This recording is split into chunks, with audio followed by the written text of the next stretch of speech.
दोस्तों कहते हैं कि शमशान घाट इंसान की जिंदगी को पूरी तरीके से समाप्त करता है, क्योंकि अगर किसी भी इंसान का अंतिम संस्कार नहीं किया गया तो उस इंसान की आत्मा को मोक्ष नहीं मिलता। और तो और बहुत सारी बातें ग्रंथों में पढ़ने को मिलती हैं, जैसे कि शमशान घाट से लौटते समय लकड़ियां फेंकने के बाद भूल कर भी पीछे नहीं देखना होता है। अगर किसी ने भी ऐसा करने की कोशिश की तो जो प्रेत उस शमशान भूमि में मौजूद होते हैं वो उस शख्स के पीछे पड़ जाते हैं और बस उसकी ज़िंदगी तबाह कर देते हैं। दोस्तों हमारी आज की कहानी भी कुछ इसी पर आधारित है। ये कहानी है विशाल वासु की।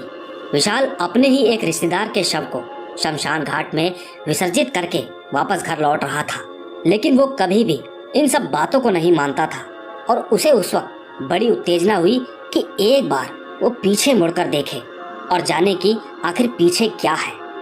दोस्तों सच कहूँ तो इसके बाद जो हुआ, इसके लिए खौफ की कोई सीमा ही नहीं है। आखिर क्या हो सकता है ऐसा कुछ करने पर, चलिए जानते हैं। दोस्तों विशाल, जिसकी उम्र 16 साल की थी, वो अपने गांव छुट्टियां मनाने के लिए आया हुआ था। विशाल जो कि हमेशा से शहर में ही पला बड़ा, उसे गांव का रहन सहन, भाषा या समुदाय से बिल्कुल वाकिफ नहीं था। आखिरकार इस बार वो गांव लगभग 6 साल बाद जो आया था, इस बार वो पूरे 1 महीने रहकर जाने वाला था। फिलहाल उसके 10वीं के एग्जाम खत्म हुए थे, उसके बाद लंबी छुट्टियां तो मिलती ही है। विशाल के गांव का नाम पदुमकेर था। दोस्तों वो गांव में पूरा दिन बाहर ही रहता, कभी क्रिकेट तो कभी फुटबॉल, और अगर इन सब चीजों से भी मन नहीं भरा तो वो छुपन छुपाई खेलता। कुछ दिन बीते, अचानक उसके टोले में एक काका जो कि 84 वर्ष की उम्र में दुनिया छोड़ गए थे। दोस्तों जिस तरह शहरों में लोग एक सोसाइटी में रहते हैं, उसी तरह गांव में जब इस तरह लोग रहते हैं तो उसे टोला कहते हैं, जहां पर हर कोई अपना ही होता है। काका की अचानक से मृत्यु होने के बाद उन्हें शमशान ले जाने की विधि शुरू हुई। विशाल को भूतों की कहानियों में बड़ी दिलचस्पी थी, लेकिन विश्वास बिल्कुल नहीं था। जब कभी भी गांव में कोई उसे भूत प्रेत के किस्से सुनाता तो वो बस इन सबको फालतू चीजें बोलकर बड़ा मजाक बनाता। विशाल ने बहुत जगह से सुना था इस बारे में कि शमशान में भूत होते हैं। साथ ही विशाल भी कभी शमशान भी नहीं गया था। इसी के चलते इस बार उसने बहुत ज्यादा जिद की। उसकी जिद के आगे सबको झुकना पड़ा। विशाल काफी खुश था क्योंकि उसने कभी भी किसी का अंतिम संस्कार होते नहीं देखा था। दोस्तों न जाने क्यों बड़ी ही अजीब सोच थी, हालांकि सबका दिमाग एक जैसा नहीं होता। खैर, अंतिम संस्कार की विधि हो जाने के बाद सब लोग ट्रक में चढ़े। ट्रक ने जैसे ही रफ्तार पकड़ी तो विशाल बार बार उस लाश की तरफ देखे जा रहा था। विशाल के दादाजी ने उसे 2-3 बार टोका और कहा कभी भी भूलकर बार बार इन्हें नहीं घूरना चाहिए, लेकिन दोस्तों विशाल कहाँ किसी की सुनता। खैर, शमशान पहुंचने के बाद लाश को उतारा गया। थोड़ी ही देर में अंतिम संस्कार की विधि शुरू हो गई। पूरी विधि संपन्न होने के बाद सबको एक हिदायत दी गई कि कोई भी गलती से पीछे मुड़कर ना देखे और ना ही उस लाश का नाम ले। इतना कहकर इसके तुरंत बाद ही सबके हाथों में टूटी लकड़ियां दी गई और सब मुड़ते हुए उन लकड़ियों को पीछे फेंककर आगे की ओर बढ़ गए। इसी बीच विशाल का मन बार बार ये चाह रहा था कि कम से कम वो एक बार, सिर्फ एक बार तो पीछे देखे, लेकिन अगर वो ऐसा करता तो उसे सबकी डांट खानी पड़ती। इसीलिए उसने सोचा और वो थोड़ा धीरे चलने लगा। मौका पाकर वो एक बार पलटा। यकीन कीजिएगा, एक बार पलटने से ही उसने जो देखा उसके बाद उसके रोंगटे खड़े हो गए। उसने देखा कि 2 अजीब से दिखने वाले इंसान ठीक उसी लाश के इर्द गिर्द घेरा बना रहे थे। विशाल जब उनको ध्यान से देखने लगा तो उन्होंने एक घूरती नजरों से विशाल को देख लिया। ये देखकर विशाल का खौफ से अब बुरा हाल था। उसकी धड़कनें काफी ज्यादा तेज हो गई थी। ज्यादा कुछ ना सोचकर वो भागते हुए आगे बढ़ गया। इसके बाद वो सीधा घर पहुंचकर शुद्धिकरण, नहा धोकर वो रात को अपने कमरे में सो रहा था। लेकिन उसे ये बिल्कुल नहीं पता था कि उसने अपनी जिंदगी को किस दलदल में फंसा लिया है। इन्हीं सब बातों से अनजान वो गहरी नींद में था। उसे कोई सरसराहट की आवाज सुनाई थी। वो बिस्तर से एकदम से जाग गया। जब उसने सामने देखा तो पाया कि एक गंजा सा इंसान किसी छिपकली की तरह उसके सामने वाले दीवार पर सरसरा रहा था। ये सब देखने के बाद वो थोड़ा सदमे में ही था। कि तभी उसने देखा कि उसके पंखे पे एक आदमी बैठा है जो कि ठीक पंखे के साथ नाच रहा है। विशाल के लिए इतना काफी नहीं था। थोड़ी ही देर तुरंत बाद एक आदमी सीधा उसके बिस्तर पर चढ़ गया। विशाल की सांसें काफी ज्यादा तेज हो गई थी। ज्यादा डर के कारण उसके मुंह से एक भयानक चीख निकली। वो चीख सुनकर घर के सभी लोग सब बाहर आ गए। सबने बाहर आकर उससे तुरंत पूछा कि क्या हुआ, तुमने क्यों चिल्लाया? तो विशाल ने बड़ी ही हल्की आवाज में किसी छोटे बच्चे की तरह डरते हुए उस दीवार की तरफ इशारा किया। सबने दीवार की तरफ देखा तो कोई नहीं था, पर विशाल ने कहा कि वो मुझे मारना चाहते हैं। विशाल के दादाजी ने तुरंत विशाल की तरफ देखा और उससे कहा कि तुम्हें पहले ही मना किया था कि कोई जरूरत नहीं है वहां जाने की, पर नहीं, तुम्हें तो ये सब देखना ही था। वहां जाकर तुम डर गए हो, इसीलिए तुम्हें सपने डरावने दिख रहे हैं। उसके दादाजी ने उसे आहिस्ते आहिस्ते किसी तरह सुला ही दिया। उस वक्त उसे भी 2 पल के लिए ऐसा लगा कि शायद ये उसका सपना या वहम होगा। इसके बाद उसका अगला दिन पूरा सही निकला, लेकिन निकला भी तो उसी खौफ में। दिन में तो उसके साथ कुछ खास नहीं हुआ, पर अब वो थोड़ा डरा सहमा सा रहने लगा था। धीरे धीरे जैसे ही रात होती तो उसे अब इस खौफ का एहसास दोबारा होने लगता। रात को खाना खाकर वो जल्दी से सो गया, लेकिन ये सिलसिला यही नहीं थमा। करीबन आधी रात को फिर से यही सब हुआ।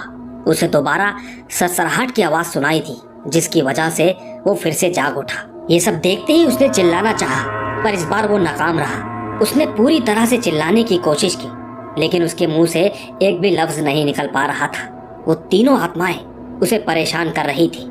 उन्होंने उसके हाथ पांव को अजीब तरीके से बांध दिया था।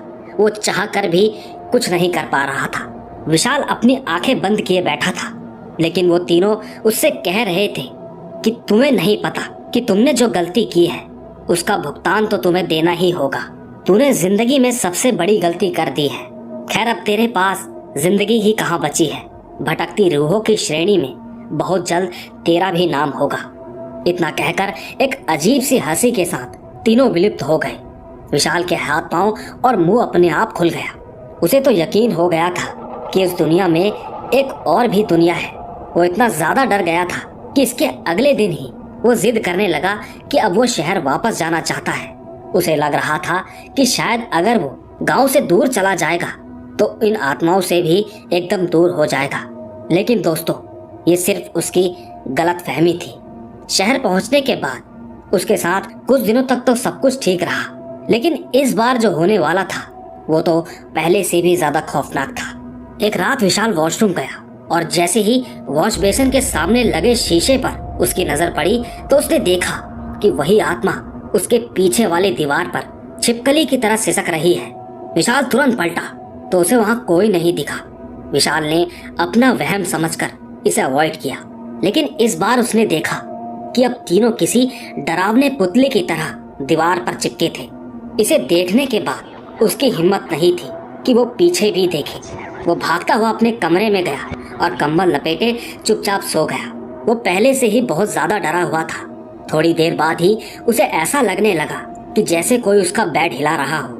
ये सब होता देख वो और ज्यादा डर गया, लेकिन उसने हिम्मत करके डरते हुए ही उसने नीचे की तरफ झांक के देखा। यकीनन वो नीचे देखता ही रह गया, क्योंकि नीचे कोई नहीं था।